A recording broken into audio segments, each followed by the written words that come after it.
আমরা আসলে বাঙালিরা জাতিগতভাবে অনেক বেশি নির্লজ্জ এবং বেহায়া। আমরা আসলে কখনো অন্যের ভালোটা দেখতেই পারি না বা শুনতে পারি না। আমরা বিএনপি, আওয়ামী লীগ ইত্যাদি মত বিনিময় আমাদের থাকতেই পারে, আমাদের মতের অমিল থাকতেই পারে, কিন্তু দোষ আমি করতে পারি। কিন্তু আমি দোষ করলে আমার বাবা মা বা আমার পরিবারের কি দোষ? আমার দোষটার দিকে তাকিয়ে আমার পরিবারের উপর কেন প্রতিশোধ নেওয়া হবে বা আমার বাড়িঘর কেন জ্বালিয়ে দেওয়া হবে? কিছুদিন ধরে দেখতেছি কাফি ভাইকে নিয়ে অনেক বেশি সমালোচনা করা হয়েছে। আর কাফি ভাইয়ের দোষ হচ্ছিল যে তারা ছাত্র আন্দোলনের সময় অনেক বেশি কথা বলছিল, আর ইদানিং একটু বেশি সমালোচিত যে বইমেলায় মেয়ের হাত ধরে কথা বলা।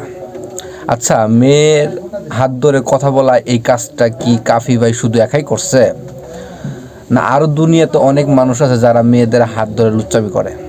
আর এই কাফি ভাইয়ের এই ভিডিওতে প্রতিবাদ স্বরূপ কথা বলতে গিয়ে অনেকেই তো মেয়েদের হাত ধরে কথা বলছিল। এইখানে যদি মেয়েটা যদি আনকমফোর্টেবল ফিল করতো তাহলে একটা কথা বলেছিল। মেয়ের তো কোনো অভিযোগ নাই, তাহলে আপনার জ্বলে কেন?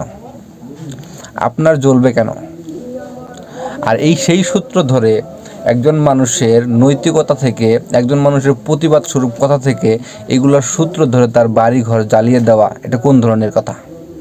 এটা কোন ধরনের কাজ? বাঙালি হয়েছি, বাঙালির মতো ব্যবহার করতে হবে। বাঙালি একে অপরের সহযোগিতা করে দেশের উন্নয়নের ক্ষেত্রে এগিয়ে যেতে হবে। তা না করে একজনের পিছু টান ধরে রাখলে কখনো উন্নতি করা যাবে না।